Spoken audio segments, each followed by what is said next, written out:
They filled his creek with concrete at 4 a.m. while he slept.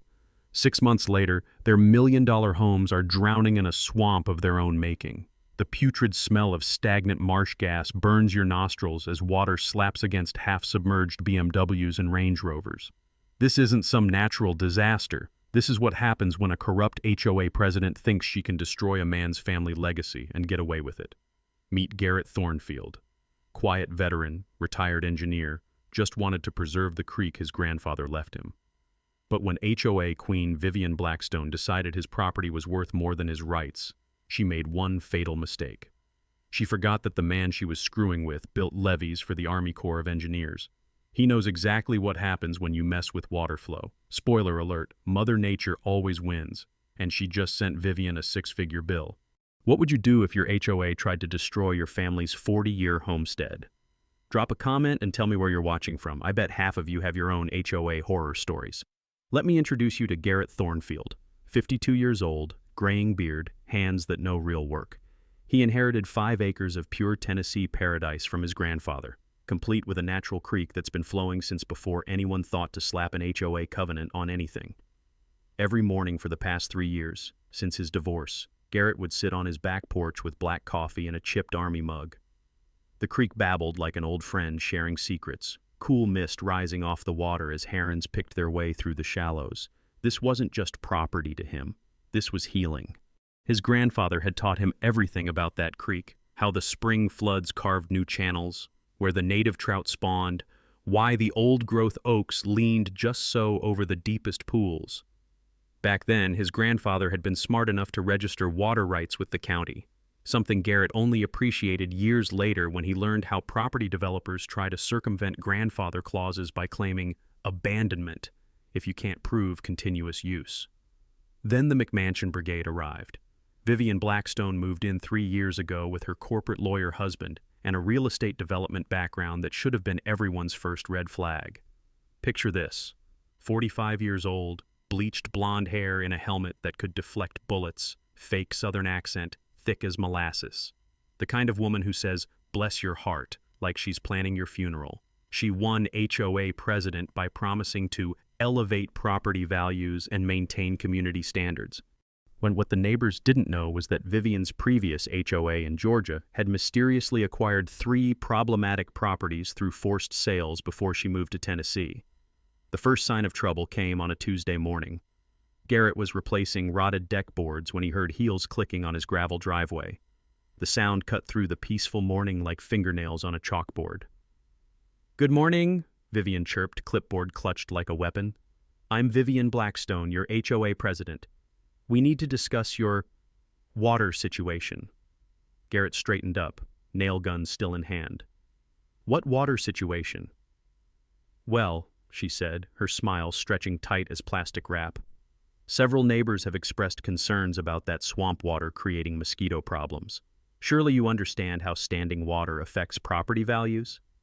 "It's a creek, ma'am. Been flowing for about 100 years longer than your subdivision." Her mask slipped for half a second. Jeez. Eyes like chips of ice.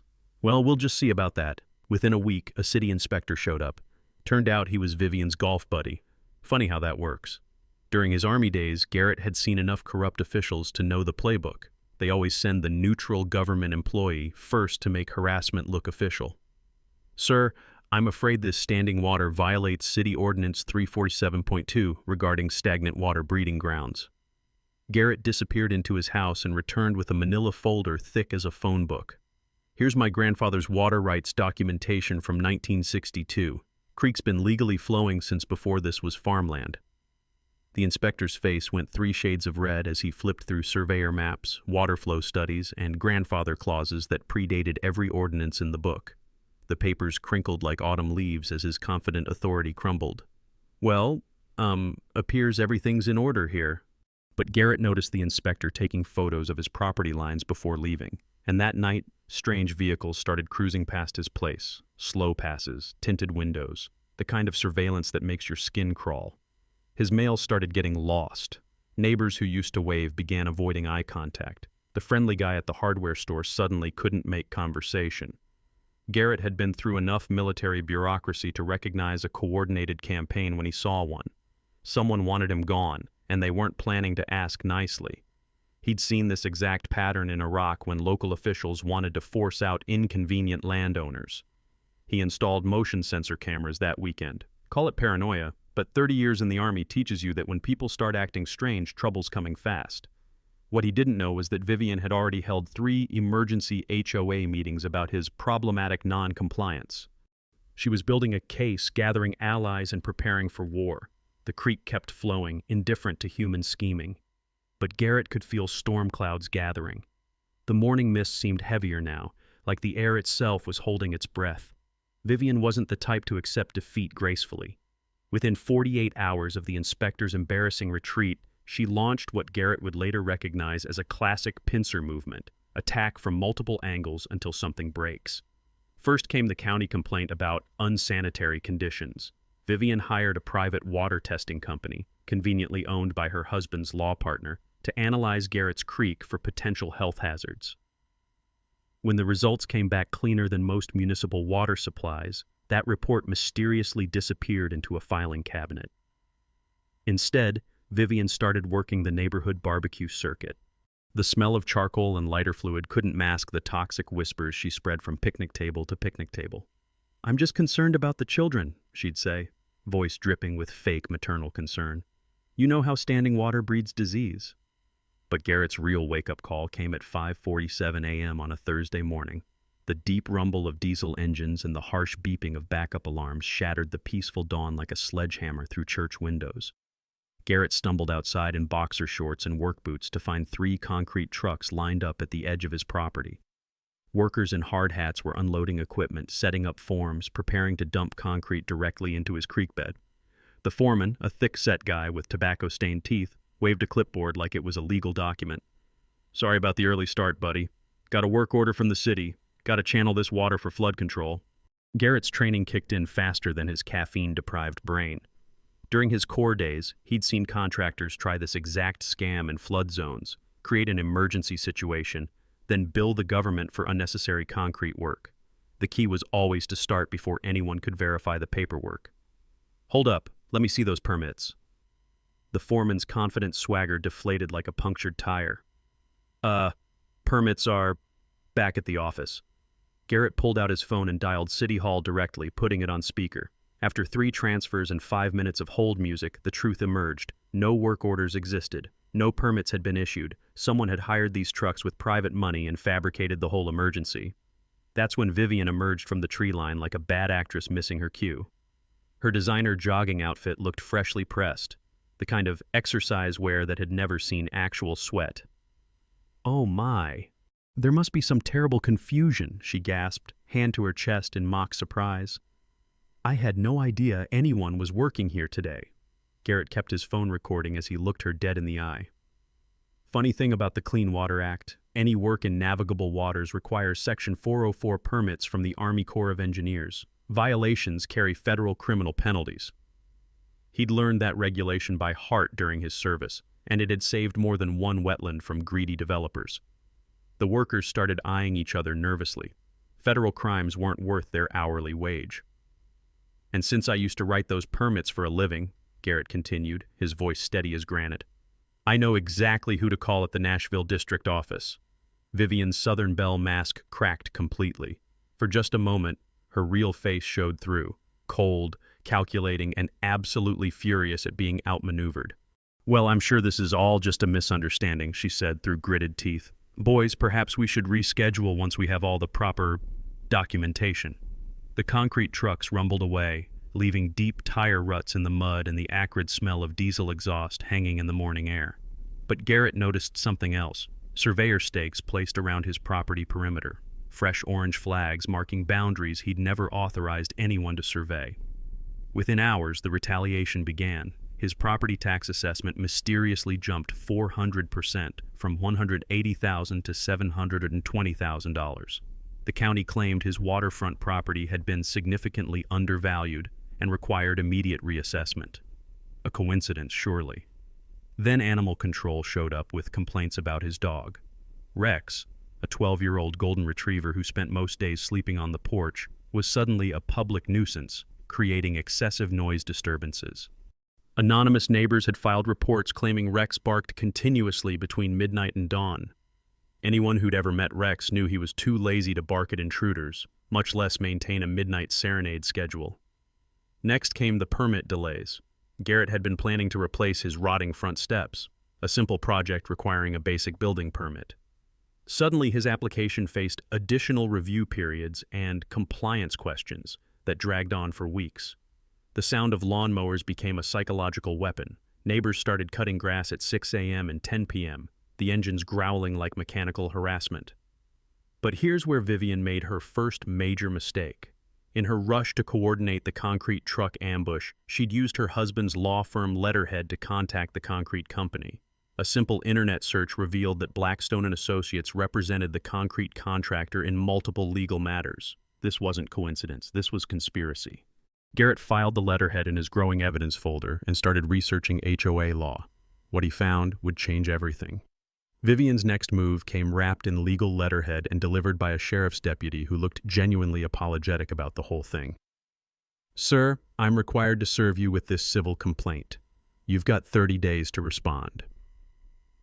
Garrett read the lawsuit while still standing in his doorway. Vivian was claiming his creek attracted vermin, disease vectors, and noxious odors that constituted a public nuisance. She demanded $50,000 in remediation costs, plus monthly fines until he properly addressed the environmental hazard.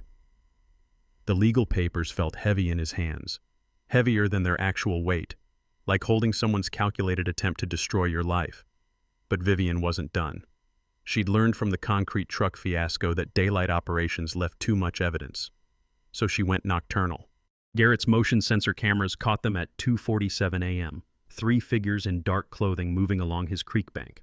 By morning, he discovered what they'd done. Someone had dumped industrial lime upstream, turning his crystal-clear water into a caustic soup that killed everything it touched. The smell hit him first. Sharp, chemical, wrong. Then he saw them. White fish bellies floating like accusations against the morning light. He found the empty lime bags caught in the reeds downstream, receipt still stapled to one. V. Blackstone, 50 Falbity sold agricultural lime, cash sale. The hardware store timestamp showed 11:43 p.m. the night before. Within hours, state environmental agents arrived in hazmat suits. Ironic victory for Vivian. His creek was now officially declared a temporary environmental hazard zone. Garrett was banned from his own water while they conducted their investigation. The silence where water used to babble felt like a wound that wouldn't heal. When confronted about the receipt, Vivian played innocent with Academy Award-worthy performance. "That lime was for treating my prize roses. How dare you suggest I would commit environmental terrorism?" But here's what Vivian didn't know about her opponent. During his Army Corps days, Garrett had investigated environmental crimes in Iraq, contractors dumping chemicals to cut costs, local officials poisoning wells to force relocations. He knew how to trace contamination sources. The lime had contained specific chemical markers from the quarry that supplied it. Environmental forensics could prove the exact batch, timing, and contamination pattern. He'd learned this technique investigating contractors who'd poisoned an entire Iraqi village's water supply by dumping industrial waste upstream.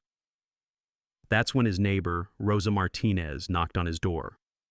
Rosa lived downstream, her tiny house surrounded by the vegetable garden that fed half the neighborhood. She was 73, spoke softly, and possessed the quiet strength that comes from surviving real hardship. Her garden was dying from lime contamination. "Mijo," she said, using the Spanish endearment that made Garrett feel like family.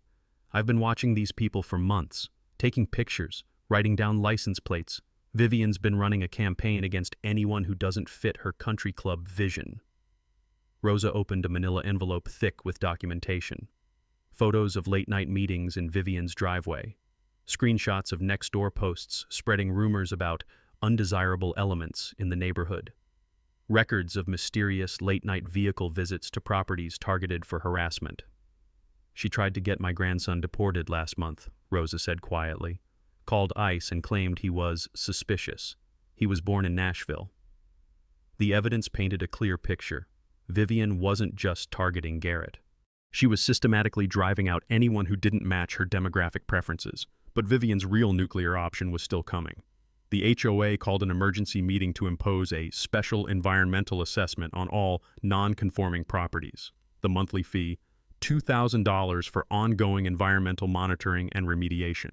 By pure coincidence, only Garrett's property qualified as non-conforming.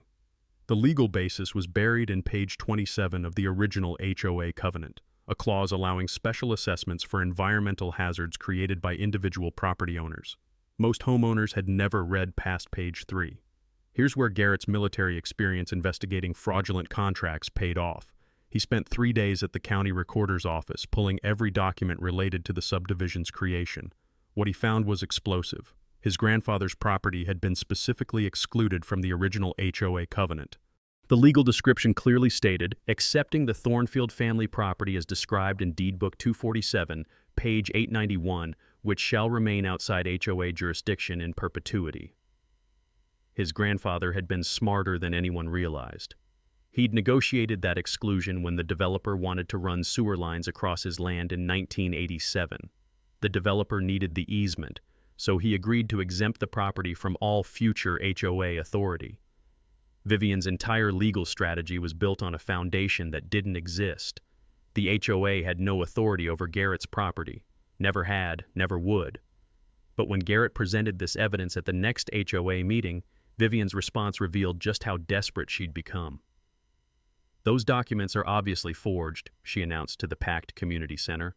"This man is clearly unstable and willing to fabricate evidence." The room buzzed with tension. Neighbors who'd been friends for years now stared at each other across an invisible divide. The fluorescent lights hummed overhead like angry wasps, casting harsh shadows that made everyone look suspicious. War had been officially declared. Vivian's desperation reached new heights when she discovered that her legal foundation had crumbled.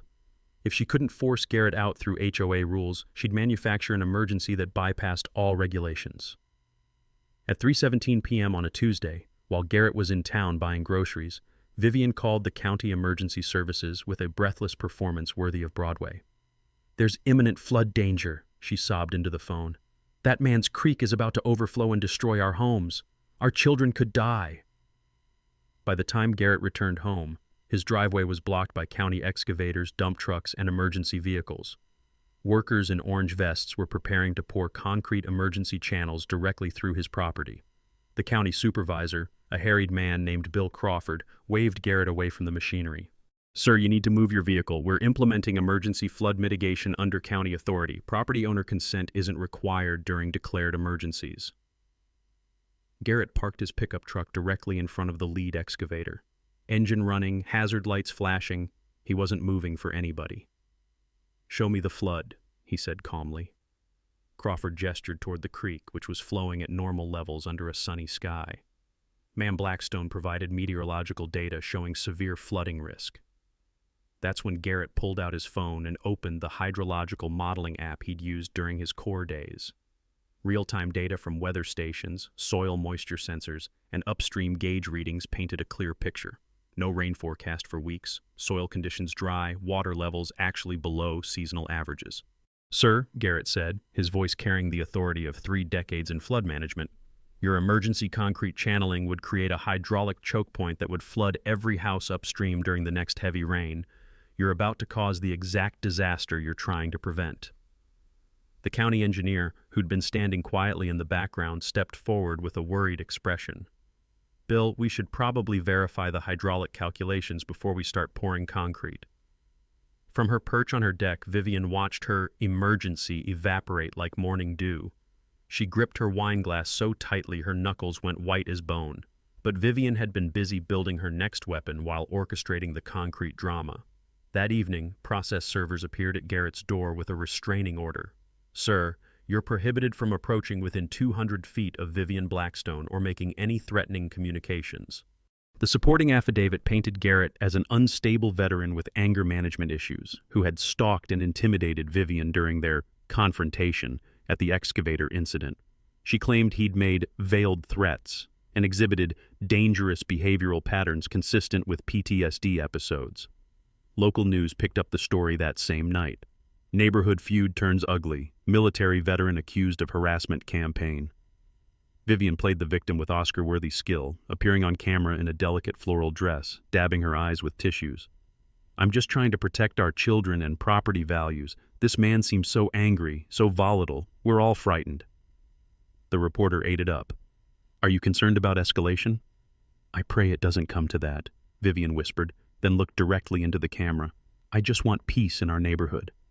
But while Vivian was playing media games, Garrett was doing what engineers do, building solutions with precision and patience. He'd hired a public records attorney who specialized in government transparency cases. During his military service, Garrett had learned that bureaucrats always leave paper trails: emails, meeting minutes, phone logs. The key was knowing which sunshine laws applied and how to phrase requests to catch officials in contradictions. The attorney filed comprehensive Freedom of Information Act requests for all communications between Vivian and city officials. What came back was pure gold. Months of coordinated planning documented in black and white. Email chains revealed the Creek Crisis Campaign, Vivian's own words.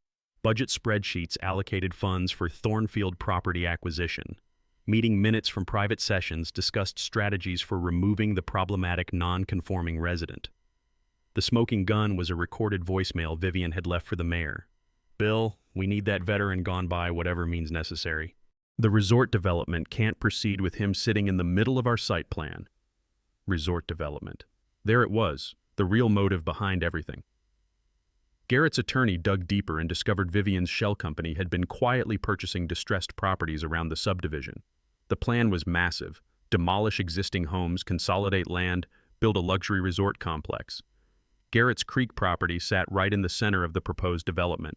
This wasn't neighborhood harassment. This was organized real estate theft disguised as community activism. But the most damning evidence was yet to come. Hidden in the county planning department files was a geological survey that Vivian's husband had commissioned and buried. It showed that concrete channeling of the creek would create catastrophic flood risks during heavy rainfall events. She'd known the concrete would cause flooding. That was the plan: make Garrett's property uninhabitable, force him to sell, then fix the flooding problem after acquiring his land. The taste of betrayal was bitter as old coffee grounds. The paper trail revealed a criminal conspiracy that reached beyond HOA harassment into fraud, environmental crimes, and racketeering. Vivian had made one fatal mistake. She documented everything. The breakthrough came from an unexpected source: a 22-year-old county engineering intern named Marcus, who'd been losing sleep over what he'd witnessed. Marcus called Garrett from a roadside diner at 11 p.m., voice shaking with nervous energy. "Sir, I can't keep quiet about this anymore. What they're planning, it's going to hurt people." They met the next morning at Mel's truck stop, a greasy spoon where county workers grabbed coffee before dawn shifts. Marcus slid a manila envelope across the Formica table, hands trembling like he was passing state secrets. "Mr. Thornfield, you need to know that Mr. Blackstone's law firm represents both the concrete company and serves as legal counsel for the county planning department. That's a massive conflict of interest that nobody's supposed to know about." The documents Marcus provided showed a financial web that made Garrett's blood boil. Vivian's husband wasn't just representing the county. He was billing them $300 per hour for environmental consultation, while simultaneously advising the concrete company on how to circumvent environmental regulations. But the real bomb was buried in the HOA's financial records, which Marcus had accessed through his county database credentials. "Sir, she's been stealing from the Homeowners Association for over 2 years. Look at these accounting discrepancies." The coffee in Garrett's cup had gone cold, bitter as the truth spreading across the table in black and white numbers. Vivian had embezzled $200,000 from HOA dues and special assessments. The money had been spent on personal vacations to Europe, designer clothing, jewelry, and a luxury car lease. The Creek Crisis Campaign wasn't just about forcing Garrett out. It was about generating special assessments to cover up her theft. Every emergency meeting, every crisis assessment, every manufactured disaster had been designed to extract money from neighbors to hide Vivian's embezzlement. The concrete contractors, the environmental testing, the legal fees, all inflated charges that lined the pockets of Vivian's conspiracy while draining the HOA's reserves. "There's more," Marcus whispered, glancing around the diner like they were being watched. "The real geological survey shows that concrete channeling would create a 100-year floodplain right where the subdivision sits. Insurance companies would cancel every policy if they knew. Marcus pulled out a tablet showing flood risk models. During heavy rainfall events, concrete channeling would turn the entire subdivision into a lake.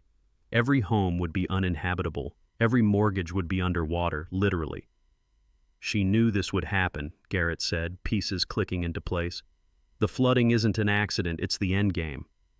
The conspiracy was bigger than he'd imagined. Vivian's plan was to force out current homeowners through flooding, buy their properties cheap through her shell company, then fix the drainage problem and redevelop the land as a luxury resort. Environmental terrorism as a real estate strategy. But Marcus had saved the biggest revelation for last. Sir, the city council voted last month to condemn your property for public safety reasons if the flooding issue isn't resolved. The vote was 4-1. Only Councilwoman Rodriguez opposed it. The fluorescent diner lights buzzed overhead like angry insects, casting harsh shadows that made everything look sinister. Garrett realized he was no longer fighting a corrupt HOA president. He was up against an organized criminal enterprise that included city officials, legal professionals, and environmental contractors. The stakes weren't just his property anymore. Every homeowner in the subdivision was being systematically defrauded. Marcus, why are you telling me this? The young man's voice cracked with emotion. Because my grandmother lives in that subdivision. If this flooding happens, she could die. And because some things are more important than keeping quiet. Garrett now held enough evidence to destroy the entire conspiracy. But with that power came responsibility. One phone call to the insurance companies would bankrupt every innocent family in the subdivision. One report to the FBI would send multiple people to federal prison. The question wasn't whether he could win anymore. The question was how to achieve justice without destroying innocent people caught in Vivian's web. Garrett spent that night staring at the ceiling, listening to his creak flow in the darkness. By dawn, he'd made his decision. This wasn't about revenge anymore. It was about surgical precision. Take down the corrupt leadership while protecting the innocent families caught in their web. His first call went to Rosa Martinez. Rosa, I need your help. And I think your neighbors need to know what's really happening here. Within 48 hours, Rosa had quietly assembled what she called the kitchen cabinet. 6 longtime residents who'd watched the neighborhood change but couldn't put their finger on why. They met in Rosa's living room, sharing coffee and decades of collective wisdom. Mijos, Rosa said, spreading Marcus's documents across her dining table. We've been played like fiddles. The group included retired teacher Patricia Wells, mechanic Frank Morrison, and nurse Janet Kim, people who understood both community dynamics and institutional corruption. As Garrett explained the financial fraud, environmental crimes, and real estate conspiracy, their quiet anger grew into focused determination. Marcus became their inside source, codenamed Deep Creek in their text messages. His access to county databases provided real-time intelligence about Vivian's next moves. Every meeting she scheduled, every permit she filed, every contractor she hired, they knew about it before she left the office.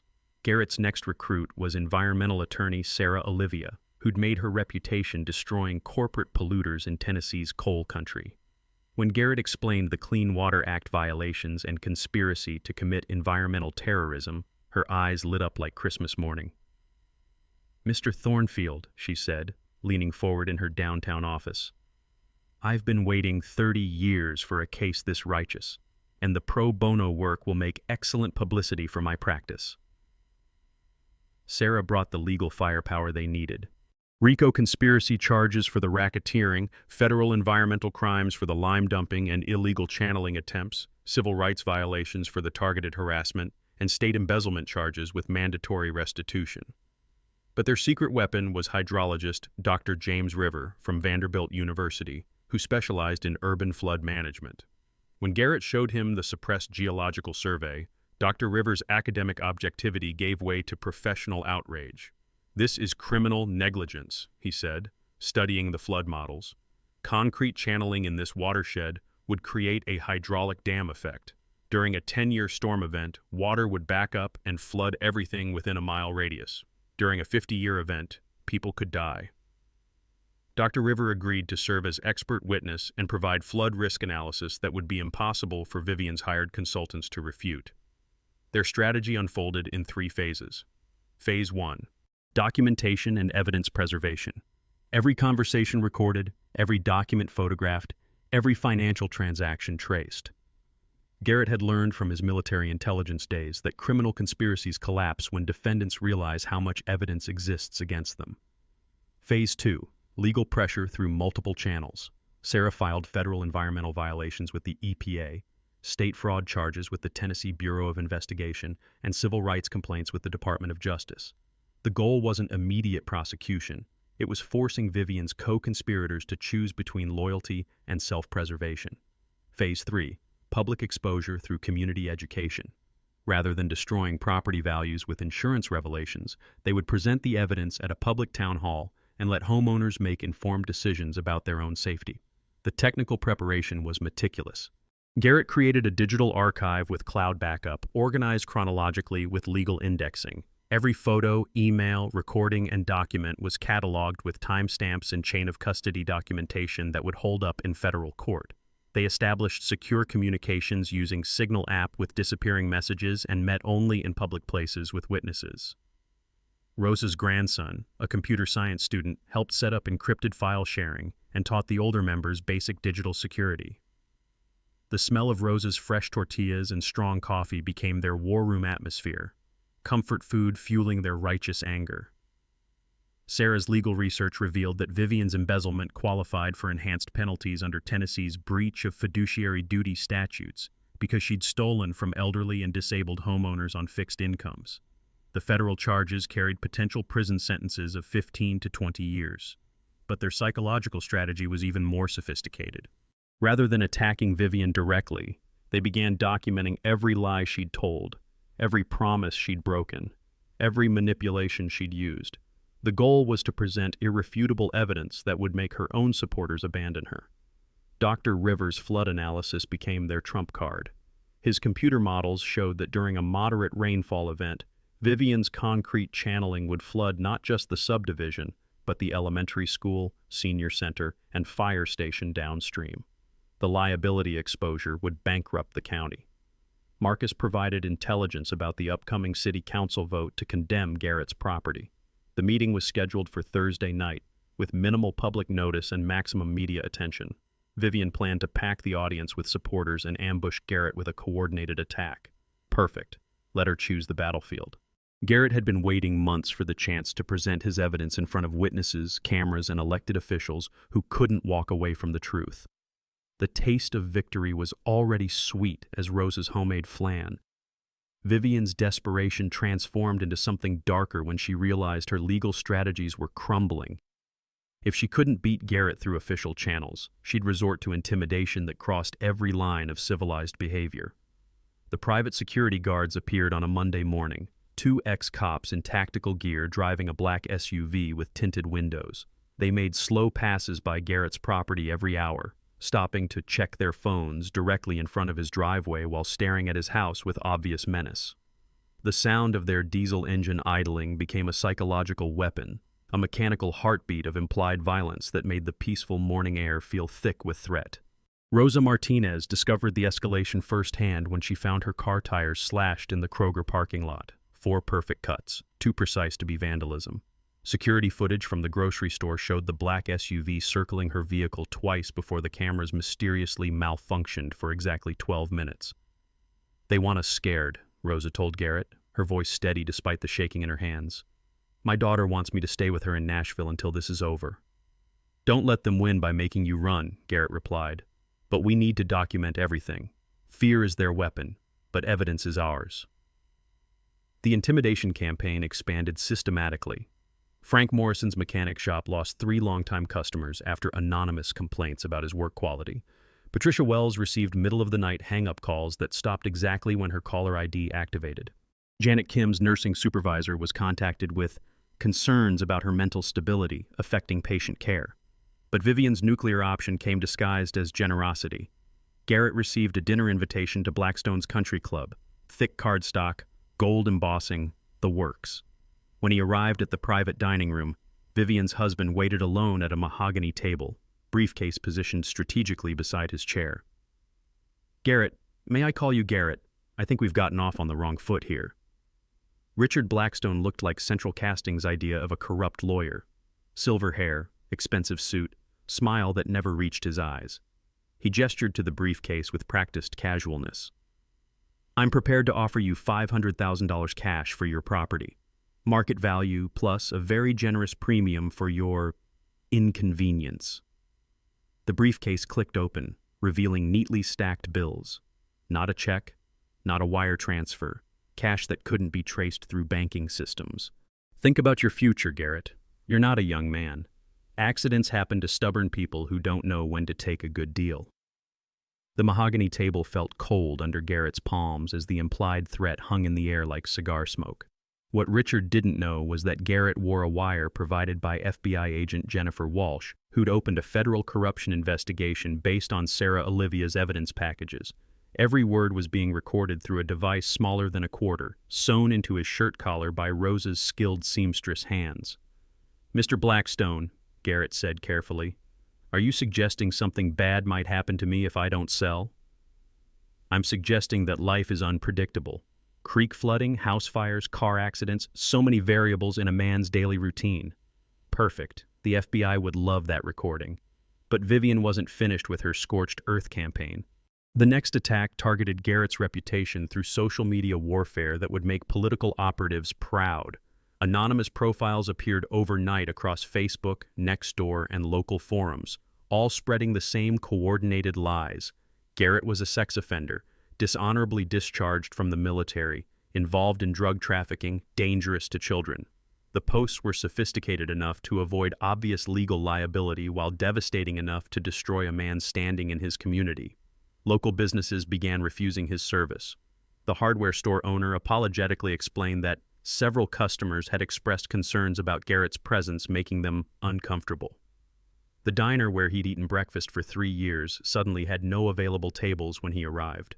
Children who used to wave from school bus windows now pressed their faces against the opposite glass, parents having whispered warnings about the dangerous man in the old house by the creek. The isolation felt like a physical weight pressing down on his shoulders as familiar faces turned away in grocery store aisles. Garrett's countermove was beautifully simple. He hired a private investigator who specialized in digital forensics and trademark law. Within 48 hours, they'd traced every fake profile to IP addresses registered to devices at Vivian's house and Richard's law office. Creating false identities to commit defamation across state lines, federal wire fraud, using those identities to damage someone's reputation for financial gain, civil rights violations, coordinating the campaign through interstate communications, RICO conspiracy charges. Sarah Olivia filed a defamation lawsuit seeking $2 million in damages, with subpoenas for all digital records from social media platforms. The fake profiles disappeared within hours, but the metadata trail remained forever. The FBI expanded their investigation to include the digital harassment campaign. Agent Walsh assured Garrett that federal cybercrime units took online intimidation very seriously, especially when it targeted veterans. But Vivian's final desperate gambit was already in motion, and it would force everyone to choose sides in the most public way possible.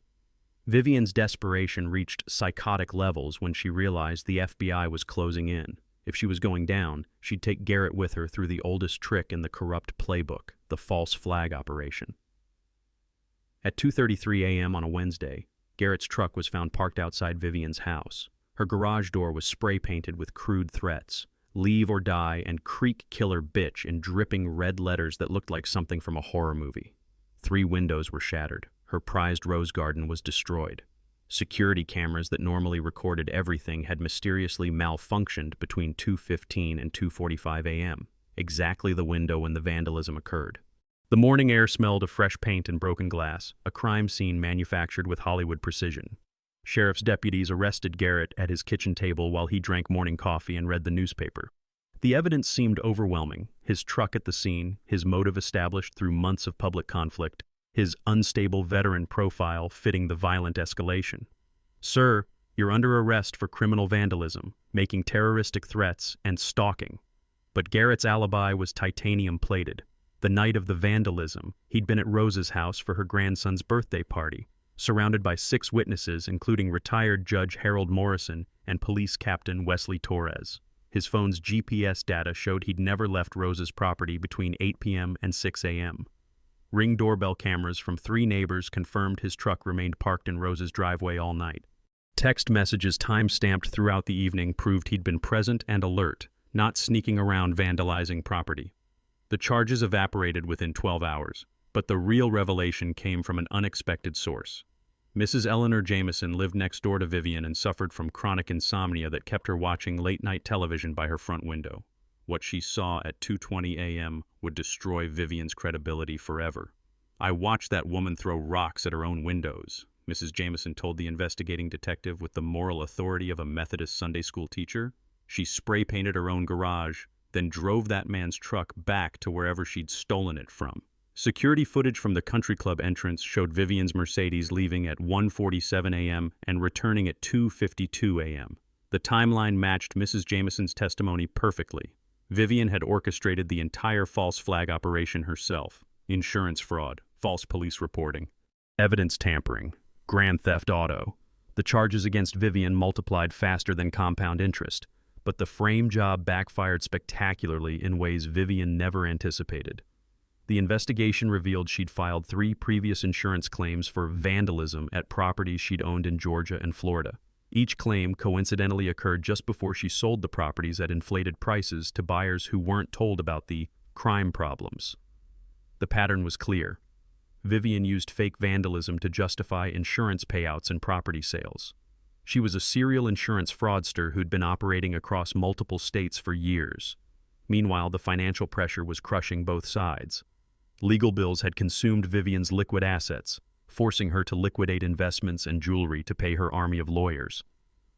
Richard's law practice faced ethical investigations that scared away clients faster than a food poisoning outbreak.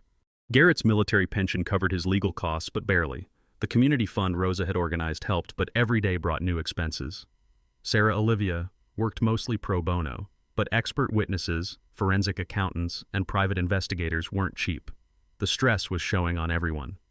Vivian's perfectly styled appearance began showing cracks, roots showing through her blonde hair, designer clothes replaced with discount store outfits, the country club tan fading to sallow desperation. Then came the political earthquake that changed everything. FBI raids hit City Hall and Mayor Williams' office simultaneously at 6 a.m. on a Thursday. Agents carried out boxes of documents, computer hard drives, and financial records spanning 3 years. The corruption investigation had expanded beyond HOA harassment into municipal contract fraud, kickback schemes, and conspiracy charges that could destroy careers and send people to federal prison. Mayor Williams held a press conference that afternoon, his voice shaking as he announced his immediate resignation, to focus on my legal defense. City council members began lawyering up and pointing fingers at each other with the loyalty of rats abandoning a sinking ship. The media frenzy was spectacular. National news picked up the story. Small-town Creek War exposes million-dollar municipal corruption ring. Environmental groups across the country offered support. Vivian's carefully crafted image as a protective community leader crumbled under the spotlight of investigative journalism. But the most devastating blow came from her own supporters. HOA board members resigned rather than face legal liability. Homeowners who'd backed her harassment campaign quietly withdrew their support as the financial fraud became undeniable. The silence in the subdivision felt different now, not the oppressive quiet of intimidation, but the hollow emptiness of a community realizing they'd been systematically betrayed. Rosa Martinez ran for emergency HOA president unopposed. Her first official act was publicly apologizing to Garrett and establishing a legal defense fund for residents who'd been defrauded by the previous leadership. The community was finally ready to heal. But first, they needed justice served in the most public way possible. The county commissioners called an emergency public hearing for Thursday night at 7 p.m. What should have been a routine municipal meeting became the most anticipated event in the county's history. The municipal building's parking lot overflowed with cars, news vans, and protesters holding signs reading "Justice for Garrett" and "Protect Our Creek." The smell of diesel exhaust from idling TV trucks mixed with the nervous energy of a community demanding answers. Standing room only didn't begin to describe the packed auditorium. Every seat filled, people lined the walls, overflow crowds watched on live stream from the lobby. Local TV stations provided live coverage. Environmental groups from across Tennessee sent representatives. Even a documentary crew from Nashville showed up to capture what everyone sensed would be historic. Vivian arrived with her remaining legal team, 3 lawyers in expensive suits who looked like they'd rather be anywhere else. She wore a conservative navy dress and carried herself with the defiant dignity of someone who still believed she could manipulate her way out of consequences. Garrett came alone, carrying a simple manila folder. Commissioner Patricia Hayes called the hearing to order, her voice cutting through the crowd noise like a judge's gavel. "We're here to address allegations of corruption, environmental crimes, and conspiracy involving HOA leadership and county officials." Sarah Olivia took the podium first, her presentation methodical and devastating. A timeline appeared on the big screen. Dates, documents, financial transactions, all building an irrefutable case of systematic fraud. "Ladies and gentlemen, what you're seeing is a criminal conspiracy that spans 2 years, multiple jurisdictions, and involved the theft of over $200,000 from your neighbor's HOA dues." Gasps rippled through the audience like waves hitting the shore. The evidence parade was relentless. Photos of the midnight lime dumping, audio recordings of Vivian planning the Creek Crisis campaign, financial records showing money stolen from elderly homeowners on fixed incomes, email chains proving coordination between HOA leadership and county officials. Dr. James River from Vanderbilt took the podium next, his computer models displaying on the big screen with scientific precision. The proposed concrete channeling would have created what we call a hydraulic dam effect. During a 10-year storm event, which happens every decade, this entire subdivision would flood with 6 to 8 feet of standing water. He clicked to the next slide, showing flood simulations that turned the audience silent. During a 50-year storm event, water levels would reach 12 feet. The elementary school would flood. The senior center would flood. People could die. The silence in the auditorium felt heavy as a storm cloud. Vivian's defense attorney tried damage control, arguing that his client was a dedicated community volunteer who'd been targeted by a vindictive neighbor with military training and psychological issues. The performance fell flat. Too much evidence, too many witnesses, too much documentation for spin to work. FBI agent Jennifer Walsh took the podium and delivered the knockout punch. The federal investigation has resulted in charges against 7 individuals, including conspiracy, fraud, environmental crimes, and civil rights violations. Restitution orders exceed $500,000. Prison sentences range from 18 months to 15 years. The crowd erupted. Applause, cheers, and a few boos from Vivian's remaining supporters. Commissioner Hayes restored order with her gavel. Finally, Garrett approached the podium. The auditorium fell completely silent. After months of being painted as an unstable troublemaker, everyone wanted to hear from the man at the center of the storm. He spoke quietly, forcing everyone to lean forward and listen. "My grandfather bought that land in 1962, worked 2 jobs to pay for it, built the house with his own hands. When he died, he left me more than property. He left me responsibility." His voice carried the quiet authority of someone who'd seen real combat and real corruption. "That creek has been flowing for thousands of years. Native Americans fished it. Settlers watered their livestock. My grandfather taught me to respect it, protect it, preserve it for the next generation." He paused, looking directly at Vivian across the packed auditorium. "I inherited this creek from my grandfather. I just wanted to preserve it for my grandchildren. She wanted to destroy it for money." Another pause, letting the words sink in. "The creek is still there. Her reputation isn't." The mic drop moment hit like thunder. The crowd exploded in sustained applause.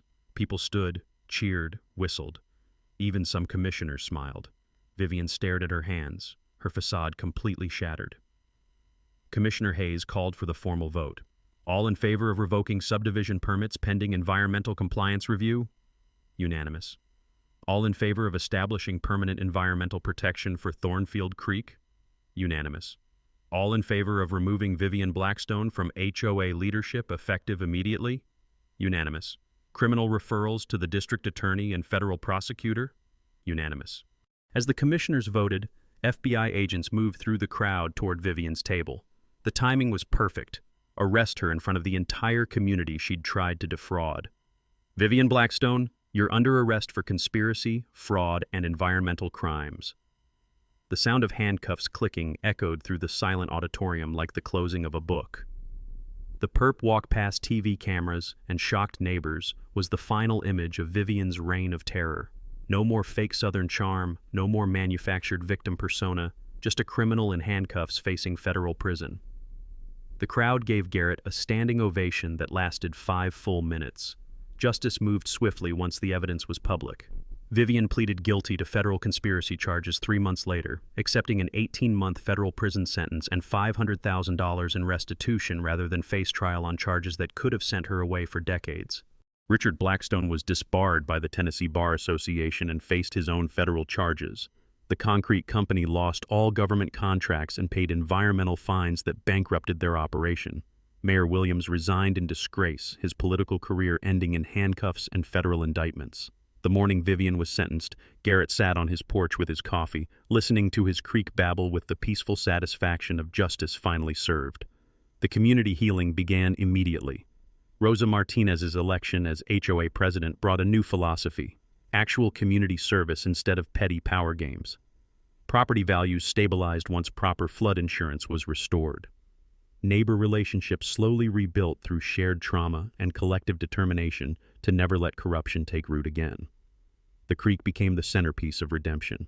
Using Vivian's restitution money, the county established the Thornfield Creek Environmental Preserve, a protected watershed that would serve future generations as both natural habitat and educational resource. University students now conduct water quality research at the site. Local schools bring children to learn about watershed protection and property rights. Biologists documented the return of native species that had been driven away during the lime contamination: herons, deer, native trout, even a family of river otters that delighted neighborhood kids. Garrett found his purpose in the aftermath. Environmental groups across Tennessee invited him to speak about property rights and water protection. Veterans organizations asked him to share his story of standing up to institutional harassment. His quiet expertise became a resource for other communities facing similar corruption. But the most meaningful transformation was personal. Rosa's daughter Maria, a recently divorced environmental lawyer, had returned home to help her mother during the crisis. She and Garrett discovered shared passions for conservation, morning coffee, and quiet strength in the face of adversity. Watching sunrise over the creek together became their daily ritual. Two people who'd survived storms finding peace in each other's company. The annual Creek Festival launched in September, exactly 1 year after Vivian's arrest. Local bands played on a stage built from reclaimed wood. Food trucks lined the road. Educational booths taught visitors about watershed protection, veterans' rights, and recognizing corruption in local government. Proceeds funded the Thornfield Environmental Law Scholarship, specifically supporting veterans and first-generation college students pursuing environmental law degrees. Rosa's grandson received the inaugural scholarship to study environmental engineering at Vanderbilt. During his acceptance speech, he said, "My grandmother taught me that sometimes you have to fight for what's right, even when you're scared. Mr. Garrett showed me that one person with truth can defeat a whole system built on lies." The taste of Rosa's homemade tamales and the sound of children playing by the creek made the festival feel like the community celebration they'd always deserved. As evening approached and families packed their picnic blankets, Garrett stood where concrete trucks had once threatened to destroy everything he loved. The creek flowed clear and strong, carrying mountain runoff toward the Tennessee River and eventually the Gulf of Mexico, part of something larger than any one person's greed could comprehend. 3 generations of neighbors had gathered to celebrate not just the creek's salvation, but proof that ordinary people could defeat extraordinary corruption when they stood together. Maria squeezed his hand as festival lights reflected off the water. "Your grandfather would be proud." "He'd be proud of all of us," Garrett replied. "The creek was never just about me. It was about whether we'd let bullies destroy something beautiful for money." The documentary crew finished packing their equipment, having captured a year of transformation from environmental terrorism to community triumph. Their film would premiere at environmental festivals across the country, inspiring other communities to fight back against corrupt HOAs and municipal corruption. As darkness fell and the last visitors headed home, Garrett sat on his porch one more time, listening to his creek flow toward tomorrow. The sound was the same as always: water over stone, nature persisting, time flowing forward carrying the best and worst of human choices. Sometimes standing up for what's right costs everything. But giving up costs more than you can imagine. The creek still flows. The community is stronger. Justice prevailed.